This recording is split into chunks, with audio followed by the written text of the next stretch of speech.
I want to confess how I was born into poverty and how I ended up stealing the good luck of my neighbor's sons. I will say that this happened in Soweto. Admin, please hide my face and hide my identity. I am a woman and I am staying in Soweto, and I have been keeping this secret for the past 15 years. I have lived this secret in my heart. Each and every day I think about it. I am writing this to you because I want other people to know that your neighbor can steal your good luck. Your neighbor can as well steal the luck that God gave to your children when they were still young. And when they start to look for a job, then you wonder, why is it that your kids, they are unable to succeed in the things that you thought that they will succeed in life? I am writing this to you so that it can be a warning as well as for others to judge me. And before they can judge me, if they hear my story, they can understand my pain, where I am coming from. When I look at my neighbor's children, they are now grown men and they are still staying at home. I feel like I am a devil because of the things that I did to them. But when I look at my own sons who are successful, married, and they stay in the suburbs, taking care of their mother because of the sacrifices that they say she did to them, they do not know that it was me and their stepfather from Malawi who helped them to be who they are right now. And they are living on the success that was stolen. They are living off from someone else's blood. To understand why I did what I did, you have to know where I am coming from. I was born into poverty. I come from a small rural village in KZN. My childhood was not normal at all. My grandmother, she owned a busy local shebeen in the village. So from a very young age, I grew up around rough, drunk men. I saw everything. And growing up like that, it made me to realize that men, they can do anything to get in between your legs, and they can pay anything, even lose their own small salaries. My own mother, she was someone that was also destroyed by poverty. She was an alcoholic as well. We lived in a tiny room because my grandmother, she needed a storage area, so she crammed us into one room, and she had another bedroom. The other one, it was the kitchen. But late at night, if it would get cold, those men, they will start to drink their alcohol in the kitchen, and then we would be sleeping in the other room. Because my mother needed money for food and clothes, my mother used to bring different boyfriends into that same room to sleep with them for cash. She would wait, obviously, until it was late at night, thinking that I was fast asleep with my siblings, but I was always awake. I would lie there, covering my ears, listening to my mother making sexual noises with those men right in my presence. This traumatized me, and it made me to hate poverty with a deep passion. Sometimes my mother would get part-time work on a farm that was close to the village where I was staying, and I would go with him to help her out so that I can earn a little bit of money. This was when I was around 18, 19. On that farm, the majority of workers, they were Mozambicans and there were Swazis as well, who had came to South Africa to find work. Even though I was still in my 19th year, I started following in my mother's footsteps. I ended up marrying a very poor local guy. He was a Mozambican, and this guy that I married the first time around, unfortunately, he went to his country and he never returned back. But when I decided to marry again, that was when I got married to my husband, the father of my two boys. He was someone that tried by all means. He was driving the tractor in the farm where I was working piece jobs, and we started to stay together. I gave birth to my two sons, and my heart was broken because I was still poor. There were times when I would return back with my kids and I would stay in that same room with my mom, and she would bring in her boyfriends late at night. Whilst I was working on that farm with my mother, I started cheating on my South African husband with some of those Mozambican farm workers. I was looking for small cash or favors to feed my children. My husband never found out about the cheating, but because he knew later on he started to cheat on me as well. It was like a revenge that he was doing on me. Then my husband, he went to drink at a local tavern. He got into a fight with another man over another woman, and he was stabbed to death. That is how my baby daddy passed away. After his death, I did not stay single for a long time. I ended up getting married to one of those Mozambican men from the farm. So this one, he was a farm foreman. He was not just an ordinary worker. He was a very powerful traditional sangoma that everyone feared in the compound at the farm. And he said that he loved me, but he could not find work in KZN. He wanted us to come to Joburg so that he can be able to make quick cash as a sangoma. He said that he was tired of driving tractors in the farm. He wanted something that could help him and that could help me. He said, "My wife, pack your bags. We are leaving this village." I said, "What about my children?" He said, "Your 2 sons, I am going to take you with them because I see them as if they are my own."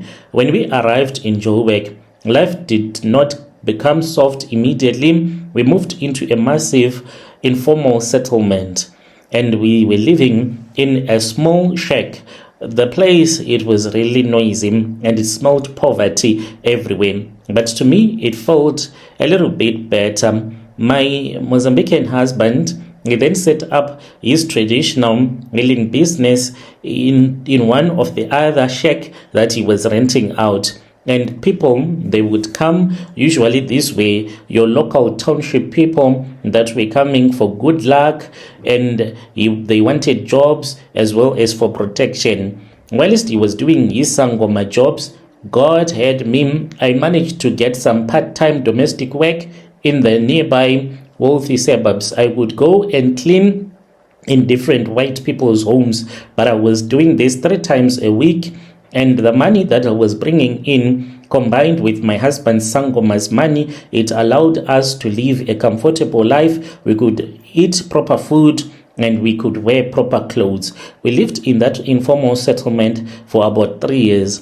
My husband's reputation as a sangoma, it grew, and everyone started to come from Gauteng, all over Gauteng, as well as Soweto. They would come because he needed a bigger place as well as to be respected. We finally moved out of the informal settlement and we started to rent a big house in Soweto. Our new house in Soweto, it was very nice. The house right next door to us, there was another South African family. This family, they had twins sons that was the exact same age as my 2 sons. These boys next door, they were disciplined. I liked them quite a lot, and they started to teach my own children how to read at all the times, how to be disciplined, because as for my sons, they were so arrogant and rude. Because we lived right next door to each other, those boys, they were always playing at my house, eating my food, because I am someone that loved children. When they would come, I would dish them out some food and they would eat. I was not thinking about stealing their good luck by then. So these 2 kids, they had a great future. They were very intelligent. Everyone knew that they were going to become something in their lives. They had already applied and were about to join the South African National Defense Force. They were going to the army to become soldiers. And everyone in the community, I can say, was so proud about these boys. One evening, my Mozambican husband, he called me into his consultation room. He would only do this if there was something that was really, really important that he wanted to discuss with me. He said to me, "My wife, I have been looking at the boys next door spiritually," as he was giving me a mirror where I saw those boys inside of the mirror. They were surrounded by dark smoke, and he told me that this was a dark smoke that surrounds everyone. It represents the spirit of your ancestors. And if there is an enemy that is looking for you like a witch, then that smoke will be the one that will be covering you up. So my husband then wiped the mirror and he said that, can you see them? I see their future. They carry a good luck over their heads. They are going to become something in life. They are going to be rich one day. And I have been looking at our boys, our sons. They are going to remain very poor. Do you want your son to succeed? I asked him what he meant by that, because I did not understand how it was going to connect with my sons, because we were not related. We did not share the same ancestors, because these boys, their fathers was Pedi and I am Zulu. My late baby daddy, he was also Zulu, so I could not connect where the ancestors were coming from. He explained everything to me, and he said that there is a link of poverty from my late baby daddy's side, which was going to follow his sons. And if I wanted to rescue my sons, I was supposed to steal the good luck that belonged to my neighbor's sons. I wanted my sons to also become rich in life. I did not want them to be poor for the rest of their lives. So my Mozambican husband, he then said that we were supposed to perform sort of like a spiritual exchange. We were supposed to steal the luck and the future of those twins and to give it to my sons. To do this, I was supposed to steal the neighbor's son's feces, the poop. I was supposed to get it. I looked at him, I was confused, and I said, Baba, how can I walk into someone's house and steal their children's poo? It is impossible, because they have a toilet that flushes. I don't know what you are talking about. How am I going to get this poop? My husband then laughed, and then he said that he had planned out everything and it was going to work out according to the way that he had planned it. He said that he had some herbs. He pulled them out of his bag and he said that this herb, I want you to take it, and when those boys come to the house, I want you to mix this into something that they drink or something that you would have cooked. So I was someone that always loved baking. When those boys came to watch football with my sons, then I gave them juice, and inside of that juice there were those charms which started to cause them to have diarrhea. And I was supposed to follow the instruction that my husband was going to give them. They kept on coming back because of that charm. They were always at my house 24/7. I did not even have any space even to sweep my own house. These boys, they were always hanging around with my sons, playing their TV games, doing whatever that they did, that the teenage boys do. I was always putting the powder into the juices. When it was time for them to sleep one night, they were complaining of diarrhea. I then looked at them and I said, my boys, if you want to sleep here tonight, but you need to know that my toilet is completely blocked, maybe you need to go back home. They refused, because the charm, it made them to always hang around my house at all the times. So when it was time for them to go back home, they refused and they said that they wanted to sleep at my house. So I lied and I pretended as if I was someone that would look after them, and I told them to take a bucket from outside than going to the bushes to poop. So they took a bucket. Throughout the night, they were pooping inside of that bucket. In the morning, I woke up really early in the morning. It was around maybe 4 a.m. when I woke up and I went into their rooms. They were still fast asleep. They had covered that bucket with poop with a plastic bag. I took it pretending as if I wanted to clean it. And then I just scooped up some of the poop and I put it inside a small plastic, and I waited for my husband to wake up. When my husband woke up, that was when he took it and he put it on top of the roof. He spread it on a zinc sheet on top of the roof so that it can dry under the sun. I left it maybe for about 4 days or so until it was completely dried up. My husband, he crushed it into brown powder and he mixed it with the traditional herbs. A few days later, I cooked a pot of stampa, and this was for my family, but for my 2 sons, I cooked separate gravy. I made gravy and then I put it on top of my son's food, and inside that gravy, that is when I had put that poo powder and the sangomas herbs,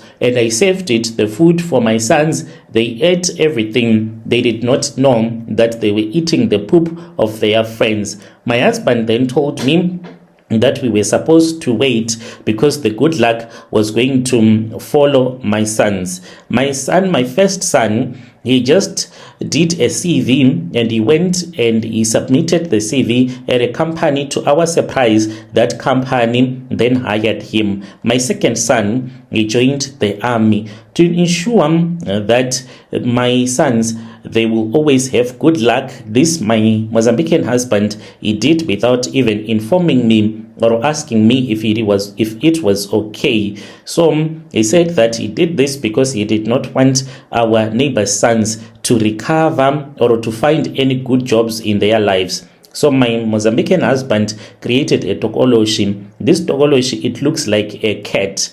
There is a black cat that is always walking in our street. People do not even know that this is a tokoloshi. So this tokoloshi, it is created to monitor that these 2 boys, what are they doing each and every single day. If these boys ever try to look for work, if they manage to get casual job anywhere in Joburg, the tokoloshi will travel to their workplace. Then the spirit will possess the mind of their manager, the employer, making them to look like they do not know what they are doing, and they get fired within a week. Even if when they try to go and submit their CVs anywhere where there is a security guard, the cat will possess the security guard at the front gate, causing the guard to become extremely rude to the boys, to throw their CVs into the trash bin, or to even forget to take the CV to the front office. This is how my sons have been having their good luck, by stealing the good luck from these boys. These boys, they are alcoholics. All that they do is that they drink alcohol, they fight with their mother, they don't listen. Their mother sometimes comes to me and then I just give her a word of advice, but she does not know what to do, and she does not even know that the person that gives him the advice, it is someone that is the one that stole her children's luck. I want to ask the people of South Africa, I want you to ask them this question, my brother. Will I burn in hell for this, South Africa? Will I burn in hell for the things that I did? Your dear listeners, right there was a message that was sent to us by our admin who helped us with this translation. Definitely, if it happens that you die without repenting, you will burn in hell, my sister. Let us speak with our dear sister in the comment section. Strange things indeed, they do happen in this world. Can you imagine that this is what she and her husband did, making your own children to eat your neighbor's kids' poop so that they can steal your good luck? Let us talk about this in the comment section. If you suspect that maybe there is someone that stole your luck, please tell us either in the comment, or you can come to our inbox and then you share with us your side of the story. Let us meet again in the following episode.